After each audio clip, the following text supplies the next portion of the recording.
Bonsoir à tous, il est 19h, voici les titres d'autres journaux.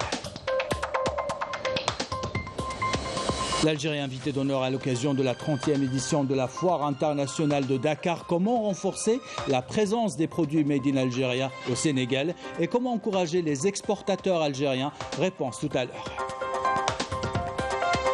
À la 30e édition de la Foire de la production nationale, on se focalise ce soir sur l'industrie militaire. Nous verrons les réalisations et les projections des 3 unités de la direction centrale du matériel relevant du ministère de la Défense nationale.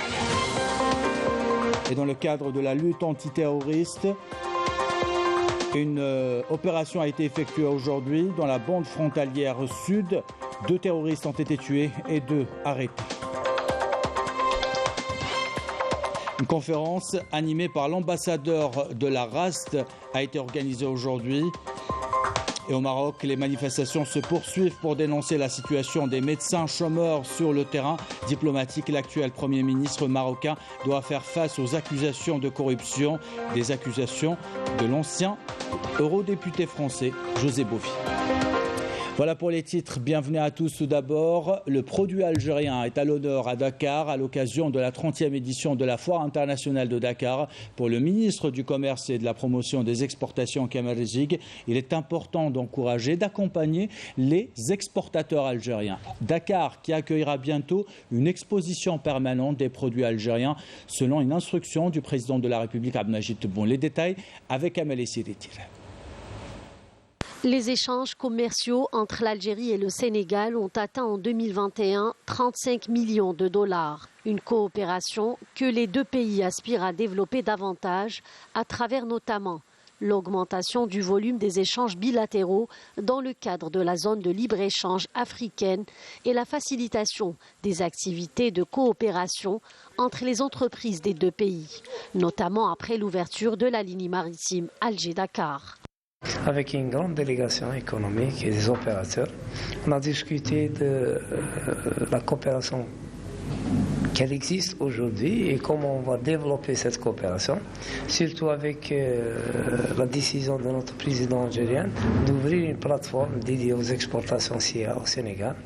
On a parlé comment avec mon collègue et comment faire, comment on va essayer de travailler ensemble pour réaliser cet objectif qui est intéressant pour les 2 pays, surtout avec la ligne maritime qui existe maintenant, avec la ligne aérienne et l'ouverture, Inch'Allah, incessamment de la banque algérienne ici à Dakar. Plus de 100 opérateurs économiques relevant de différents secteurs d'activité prennent part à la 30e Foire internationale de Dakar. Une véritable opportunité pour eux de décrocher des partenariats gagnant-gagnant et de pénétrer le marché africain. Nous avons été instruits par le président de la République en ce qui concerne le gouvernement sénégalais, suite à sa visite et suite à l'audience qu'il a bien voulu vous accorder. Et soyez rassurés que le gouvernement mettra en œuvre ses orientations et les secteurs dans lesquels vous voulez intervenir, les ministres compétents vont mettre en œuvre cette directive. Renforcer la coopération économique et commerciale avec le Sénégal permettra à l'Algérie d'impulser une nouvelle dynamique d'export vers l'Afrique. Dans l'actualité de ce samedi, 30e édition de la Foire internationale de la production algérienne.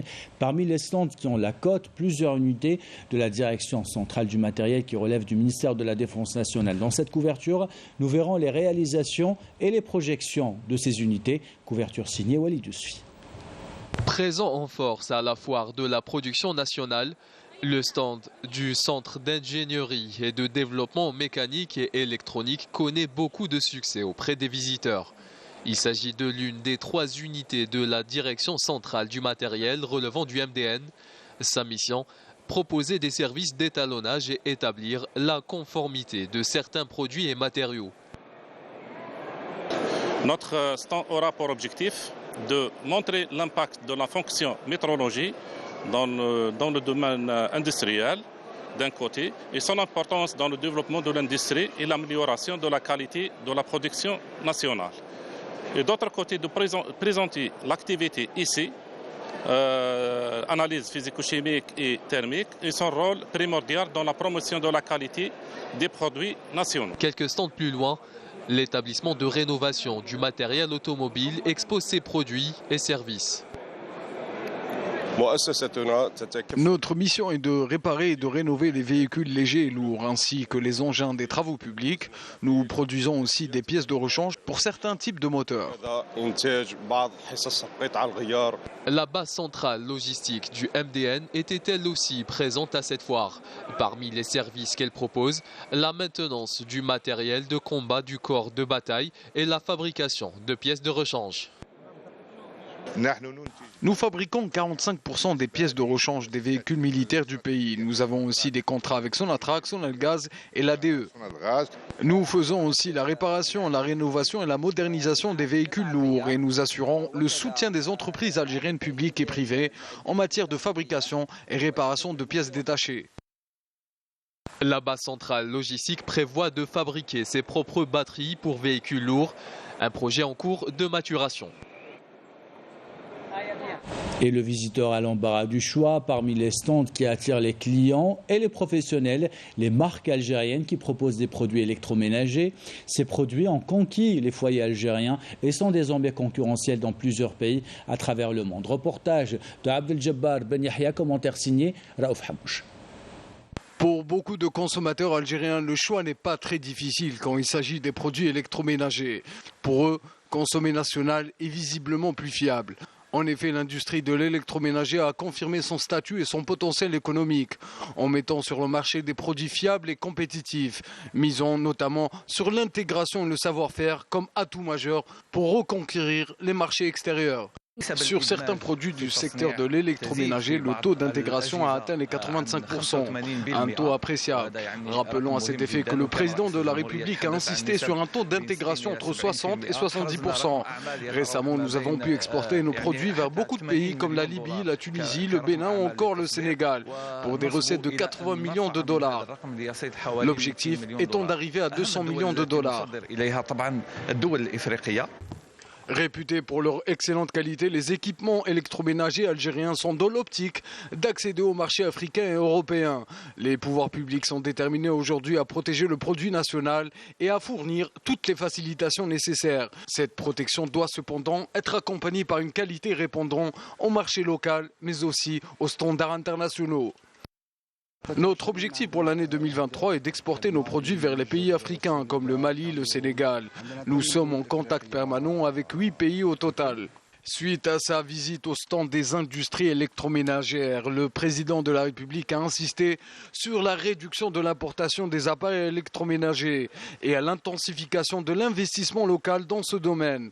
Il a réitéré à cette occasion la disponibilité de l'État à poursuivre l'accompagnement et le soutien aux investisseurs pour leur permettre d'atteindre un taux d'intégration acceptable et de contribuer à la création davantage de postes d'emploi. Et cette 30e édition de la foire de la production algérienne est plus grande que les précédentes éditions. Elle attire les professionnels pour des rendez-vous B2B, mais également le grand public qui profite de certains rabais pour se procurer des produits made in Algérie. Les détails avec Raouf Hamouche. Comme à chaque édition, la foire de la production algérienne attire des milliers de visiteurs venus des 4 coins du pays. Pour cette 30e édition multisectorielle, le public a pu apprécier le label Made in Algeria, ainsi que l'ensemble des segments de l'industrie nationale, constituant ainsi un carrefour de rencontres entre producteurs et consommateurs. Les produits algériens sont juste incroyables. Ils n'ont rien à envier à ceux fabriqués à l'étranger. Je tiens à remercier le président de la République pour cette avancée. Je suis venu de la Mauritanie pour voir et découvrir les produits algériens qui sont d'une très bonne qualité et ce dans divers domaines. Je pense que la production algérienne remplit tous les critères pour inonder le marché africain. Une foire où près de 600 entreprises publiques et privées représentant différents secteurs dans des entreprises économiques militaires a enchanté grands et petits. Le constat est clair, un public nombreux et curieux. Nous préférons consommer national afin de soutenir l'économie de notre pays. Je voudrais remercier le président de la République, Abdelmadjid Tebboune, pour tout ce qu'il fait pour notre pays. Le produit algérien est de plus en plus un produit de bonne qualité et répond désormais aux standards internationaux. La foire de la production algérienne se poursuit, et ce jusqu'au 24 décembre au Palais des Expositions au Pin Maritime. Ce communiqué maintenant du ministère de la Défense nationale dans le cadre de la lutte antiterroriste et grâce à l'exploitation efficiente de renseignements, des détachements de l'armée nationale populaire ont abattu lors d'une embuscade effectuée aujourd'hui près de la bande frontalière sud au niveau du secteur opérationnel d'Ingzem. Ils ont abattu 2 terroristes dont un calciné en blessé et arrêté 2 autres. Des armes lourdes et d'autres effets ont été récupérés. Au cours de cette opération, il s'agit notamment de 4 véhicules Toyota Station calcinés, 3 mitrailleuses lourdes de calibre 12,7 mm calcinés, un fusil mitrailleur de type FMPK calciné, 6 pistolets mitrailleurs de type Kalachnikov calciné, un pistolet mitrailleur de type Kalachnikov en bon état, une arme non identifiée calcinée, un lance-roquettes RPG-7 calciné, un fusil à lunettes de type SVD calciné, un téléphone satellitaire Todeya, 2 smartphones et 2 téléphones portables. Cette opération de qualité réitère encore une fois la détermination et l'engagement des forces de l'armée nationale populaire à sécuriser nos frontières et à assainir notre pays du fléau du terrorisme et d'asseoir la paix et la quiétude à travers l'ensemble du territoire national, ajoute le communiqué du ministère de la Défense nationale. Dans le reste de l'actualité, dans une allocution lors de la cérémonie d'ouverture des travaux de la conférence universitaire industrie pharmaceutique Alliance pour une sécurité sanitaire à l'université Alger 1, le ministre de l'Enseignement supérieur et la recherche scientifique Kamel Badari a fait état d'un projet pour la création d'un établissement entre Saïdal et le centre de recherche en sciences pharmaceutiques, le centre de recherche en biotechnologie. Je vous propose d'écouter sa déclaration et celle du ministre de l'économie, de la connaissance, des start-up et des micro-entreprises.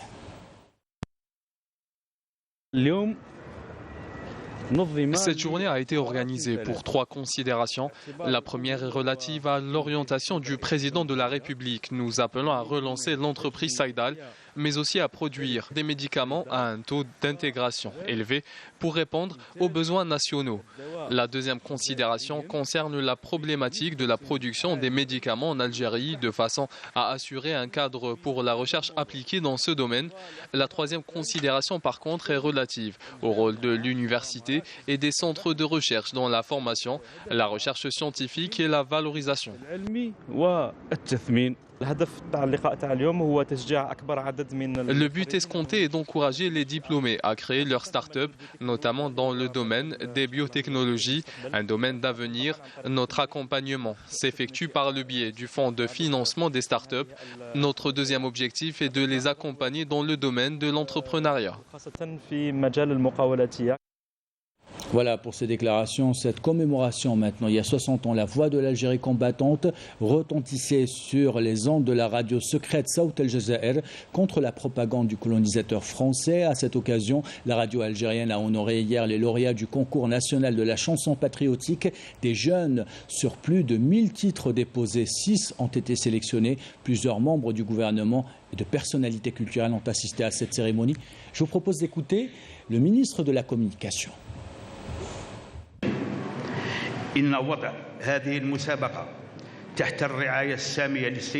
L'organisation de ce concours sous le haut patronage du président de la République dénote de son soutien direct et manifeste aux médias et aux jeunes.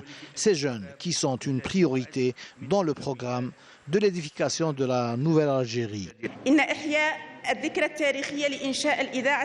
La commémoration de l'anniversaire de la création de la radio secrète en pleine guerre d'Algérie est une preuve manifeste du soutien et de l'encouragement des jeunes dans différents domaines, notamment les arts, la création et les sciences. Le 66e anniversaire de la création de la radio secrète est une opportunité pour se rappeler de la chanson qui a contribué au triomphe de la révolution et des chouhada et moudjahidines de la presse algérienne qui ont marqué leur nom dans l'histoire à l'image de Issam Saoudi. Je tiens aujourd'hui à saluer la forte participation des jeunes à ce concours, mais aussi le combat des héros qui avaient créé le 16 décembre 1956 la radio secrète Saut El Jazair Al-Hurra Al-Mukafiha, qui a contré toutes les campagnes haineuses de propagande du colonisateur français et lutté pour le recouvrement de la souveraineté nationale et l'identité.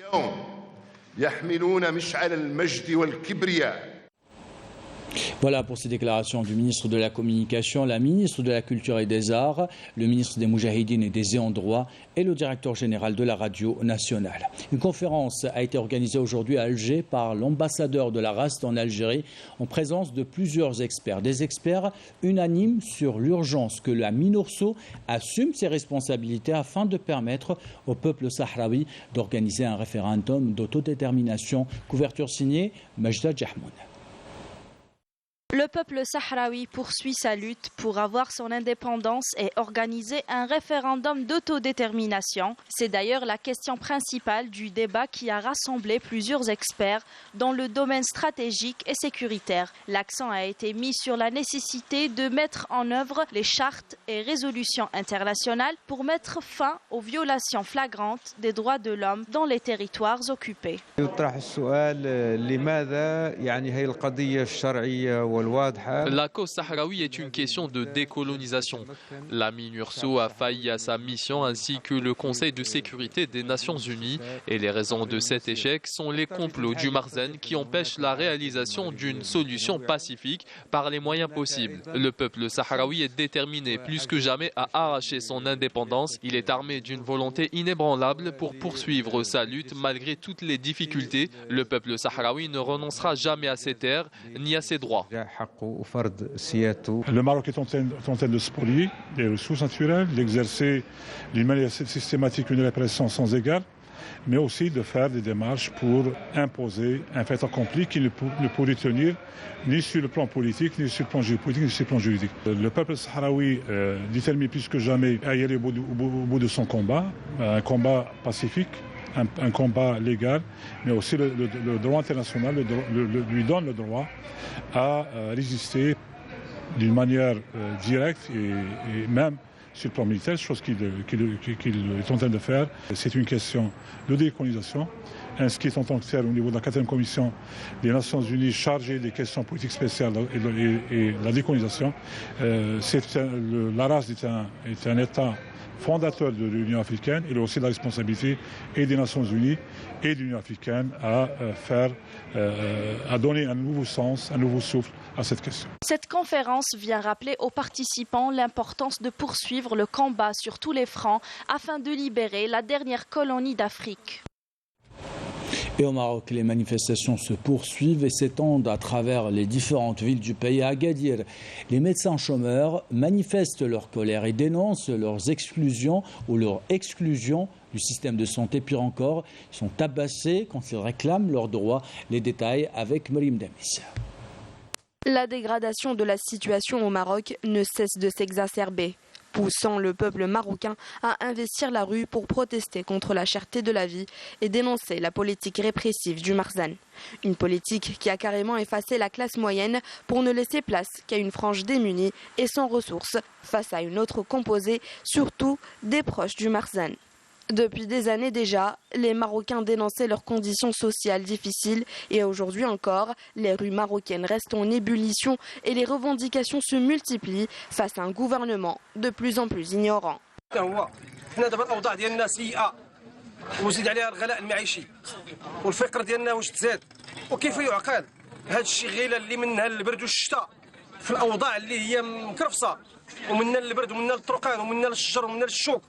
وما يذكرونا حشومه عيب وعار.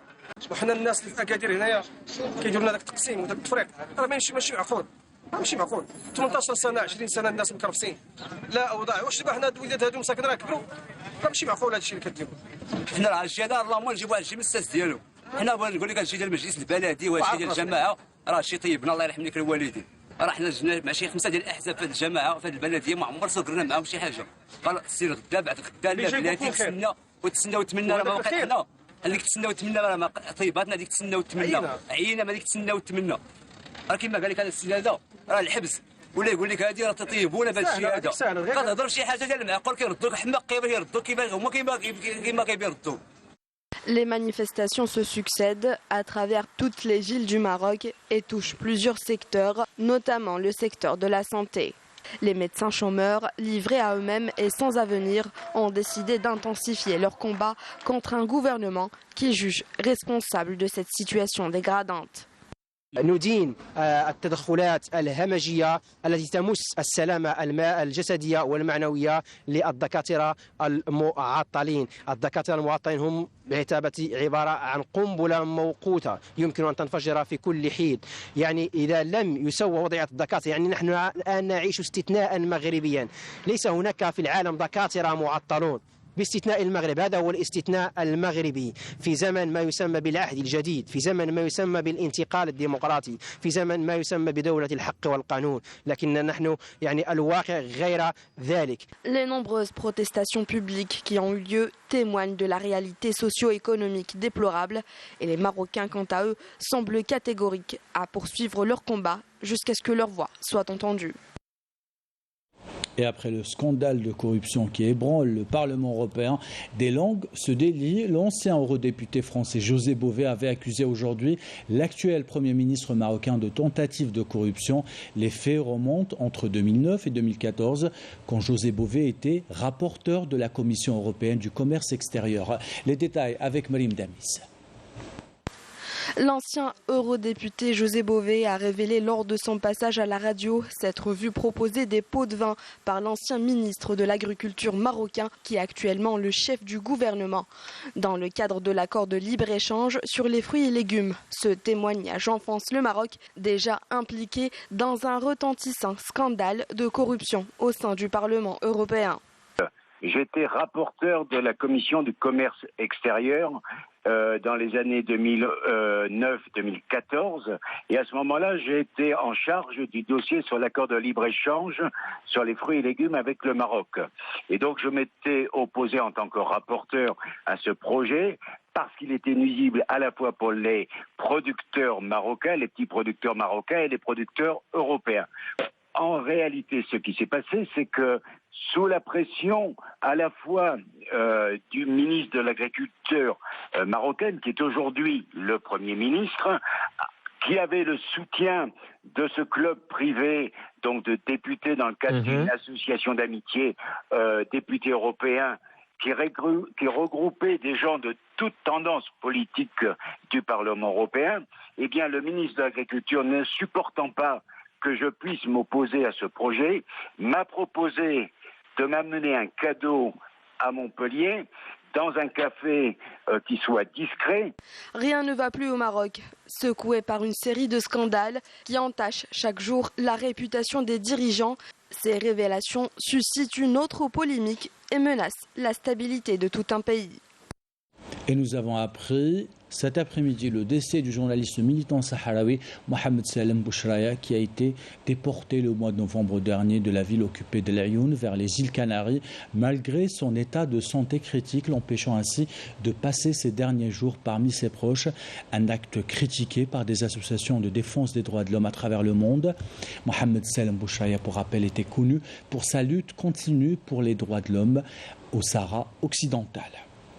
Les Tunisiens ont voté aujourd'hui dans les différentes régions du pays pour élire leurs nouveaux représentants au Parlement à l'issue de 3 semaines de campagne électorale. 9 millions d'électeurs sont appelés donc à élire une nouvelle chambre de députés de 161 députés.